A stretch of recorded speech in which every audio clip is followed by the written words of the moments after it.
اپنا بھلا چاہنے والوں کا بھلا چاہنا کوئی کمال نہیں ہے، کمال اپنا برا چاہنے والوں کا بھلا چاہنا ہے۔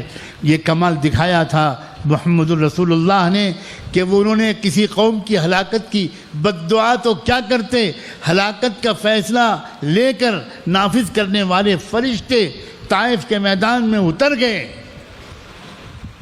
جب طائف میں اس پوری طرح مارا محمد الرسول اللہ کو، آج ہم اس ملک میں لنچنگ سے پریشان ہیں اور ہمیں پریشان ہونے کا حق ہے۔ ہمیں پریشان ہیں ہم بہلو خان پر، ہم پریشان ہیں عمر پر، ہم پریشان ہیں فلاں پر، ہم پریشان ہیں تبریز پر، ہم پریشان ہیں فلاں دلت نوجوانوں پر جن کی لنچنگ کی گئی۔ مگر لوگوں، خاکم بدہن طائف کے میدان میں لنچنگ کی گئی تھی انبیاء علیہ السلام کے سردار کی۔ وہ تھی موب لنچنگ، سب سے خطرناک موب لنچنگ، ایسی موب لنچنگ جس پر تھرا گیا تھا آسمان، جس پر کپکپا گئے تھے فرشتے، اور ان فرشتوں نے اللہ کے دربار میں یہ خود کہنا شروع کر دیا تھا کہ اللہ کب تک ہم دیکھیں گے کہ آپ کے چہیتے محمد پر اس طرح موب لنچنگ ہوتی رہے، کب تک ہم دیکھیں گے؟ یہ آپ نے جو قوت و طاقت ہم کو دی ہے یہ کب استعمال ہوگی؟ اب اجازت دیجیے، ہم سے دیکھا نہیں جاتا، ہم جائیں اور ان ناہنجاروں کو تباہ کر کے رکھ دیں۔ قربان جائیں اللہ کی حکمت پر، اللہ نے ان کو منع کرنا مناسب نہیں سمجھا۔ اللہ چاہتا تو وہیں روک دیتا، مگر اللہ تو کچھ دکھانا چاہتا تھا کہ تم بہت کچھ جانتے ہو میرے فرشتوں، تم میرے محبوب کے اخلاق کو نہیں پہچانتے، تم میرے محبوب کو پہچانے نہیں ابھی تک، تم اس کی طرف سے بدلہ لینا چاہتے ہو جس کے دل میں بدلہ لینے کی خواہش کبھی پیدا ہی نہیں ہوتی۔ تم نہیں جانتے وہ تم اس کی طرف سے بدلہ لوگے، وہ تم سے ناراض ہوگا۔ جاؤ جاؤ جاؤ جاؤ، میری طرف سے اجازت ہے، دونوں طرف کے پہاڑوں کے درمیان ان لوگوں کو پیس کر رکھ دو۔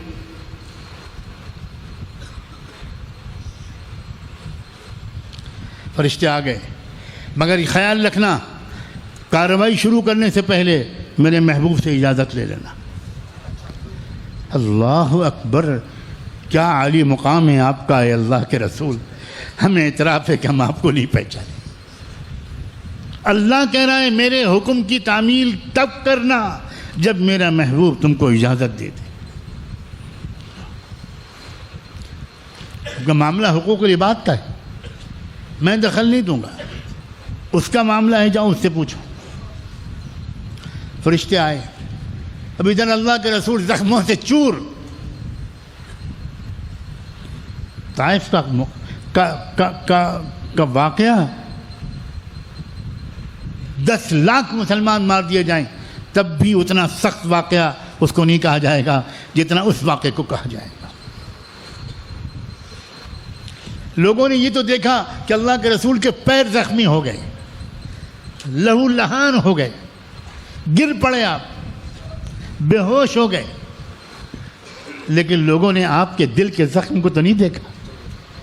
پیروں کے زخم کو دیکھنا آسان ہے، دل کے زخم کو دیکھا اللہ نے، اور اسی لیے طائف کے واقعے کے فوراً بعد اللہ نے معراج کے سفر میں حضور کو بلایا۔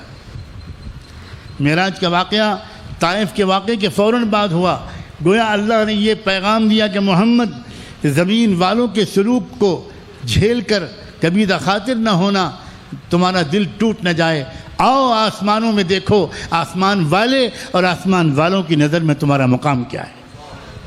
قاب قوسین یا ادنی۔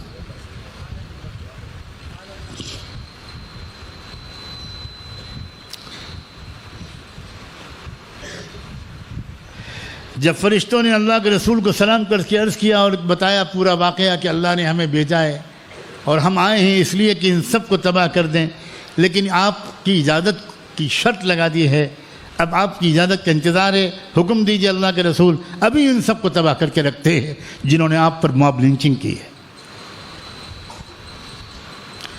جواب دیا اللہ کے رسول نے، کیا اللہ نے میری اجازت پر موقوف رکھا؟ جی اللہ کے رسول، اللہ نے کہا کہ محمد کی اجازت کے بغیر کارروائی شروع نہ کرنا، حضور نے ہاتھ اٹھایا آسمان کی طرف، اللہ اگر آپ نے میری مرضی پر موقوف کیا ہے تو مہربانی کیجئے ان قوم کو عذاب مت دیجئے، انہیں معاف کر دیجئے، یہ نہیں جانتے، یہ جان نہیں رہے، ابھی پہچان نہیں رہے، اللہ انہیں معاف کر دیجئے، اللہ انہیں معاف کر دیجئے، اللہ عذاب واپس بلا لیجئے۔ اور اللہ مجھے تو یہ امید ہے کہ اگر ان کو ایمان نصیب نہ ہوا تو ان کی اولادیں ایمان لے آئیں گی، میں انتظار کرنے پر تیار ہوں۔ ہم بھارت کے مسلمانوں کو یاد رکھنا چاہیے کہ ہم بھارت کے مسلمانوں کو جو ایمان ملا وہ انہی طائف والوں کے ذریعے سے ملا تھا، جو اگر اس وقت عذاب شکار ہو گئے ہوتے تو سب قوم نوح کی طرح تباہ کیے آ چکے ہوتے اور ہم تک شاید ایمان پہنچ ہی نہیں سکتا تھا۔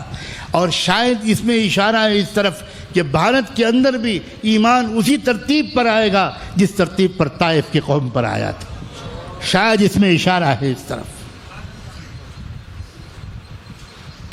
اے خانقاہ میں آنے والے میرے پیارے دوستوں، ساتھیوں، نوجوانوں، بوڑھوں، بزرگوں، علماء، مردوں اور عورتوں، اور اے یہاں کے اداروں میں پڑھنے والے طلباء اور طالبات اور پڑھانے والے اساتذہ، اور وہ تمام لوگوں جو جہاں بھی بیٹھ کر مجھ کمزور و ناتمہ کی آواز سن رہے ہو، آج یہ وعدہ کرو کہ ہم اس ظلم کا بدلہ انصاف سے کیا خدمت سے لیں گے، محبت سے لیں گے۔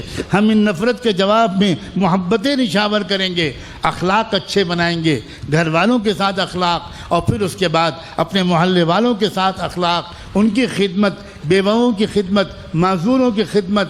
ہم ایک ایک محلے کا سروے کریں گے، اور اب میں بہت عملی بات کہہ رہا ہوں، اور اس کے بعد انشاءاللہ آپ سب تشکیل ہوگی آپ کی۔ اب بالکل صاف بات یہ ہے، اب انتظار کا یارہ نہیں رہا، اب ڈر ہے کہ اللہ ہم کو سزا دے دے گا۔ یہ ہمارا خوبصورت ملک ہے، یہ ہمارا پیارا ملک ہے، اس کے ہم پر حقوق ہیں، یہ کروڑوں کی آبادی، یہ ہماری پڑوسی ہے، یہ ہمارے خلاف اللہ کے ہاں گواہی نہ دے۔ ہم انشاءاللہ ان کی خدمتیں کریں گے، ان کے گھر جا کر اور سب کے گھر جا کر بلا تفریق کے جو ہم سے ہو سکے گا ہم محبت کا پیغام پہنچائیں گے، ہم نفرتوں کا جواب محبتوں سے دیں گے انشاءاللہ۔ اور ہمیں یقین ہے، بالکل 100% یقین ہے، اللہ کا قانون نہیں بدلا، برائی کا جواب جب بھلائی سے دیا جائے گا تو جو قوم دشمن بن گئی ہے وہی قوم تمہاری جگری دوست بن کے رہے گی۔